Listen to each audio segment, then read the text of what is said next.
Everyone, आज हम देखेंगे high value transaction. Generally AIS and 26 as में रिफ्लेक्ट होता है। आईटीआर फाइल करने से पहले ज़रूर है चेक करना। अगर आपने चेक नहीं किया एंड आईटीआर फाइल कर दिया तो फ्यूचर में हाई वैल्यू ट्रांजैक्शन नोटिस आ सकती है।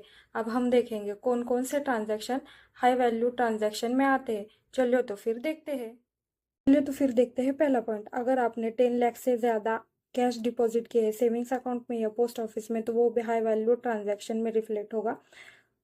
अगर आपने कैश डिपॉजिट की है करंट अकाउंट में 50 लाख से ज़्यादा तो वो भी हाई वैल्यू ट्रांजैक्शन में रिफ्लेक्ट होगा। अगर आपने 1 करोड़ से ज़्यादा कैश विड्रॉ की है बैंक से तो वो भी हाई वैल्यू ट्रांजैक्शन में रिफ्लेक्ट होगा। अगर आपने आईटीआर फाइल किया है और 1 करोड़ से ज़्यादा कैश विड्रॉ की है तो उस पर 2% टीडीएस लगेगा। अगर आपने आईटीआर फाइल नहीं किया है तो 5% टीडीएस डिडक्ट होगा।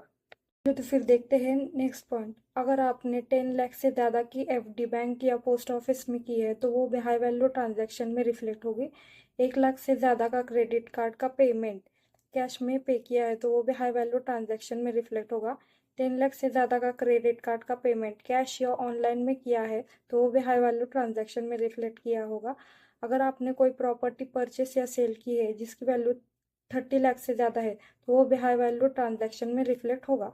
आपने कोई म्यूचुअल फंड बॉन्ड परचेस किया है 10 लाख से ज़्यादा का तो वो भी हाई वैल्यू ट्रांजैक्शन में रिफ्लेक्ट होगा। लास्टली अगर आपने कोई फॉरेन एक्सचेंज रेमिटेंस लिया है जिसकी अमाउंट 10 लाख से ज़्यादा है तो वो भी हाई वैल्यू ट्रांजैक्शन में रिफ्लेक्ट होगा।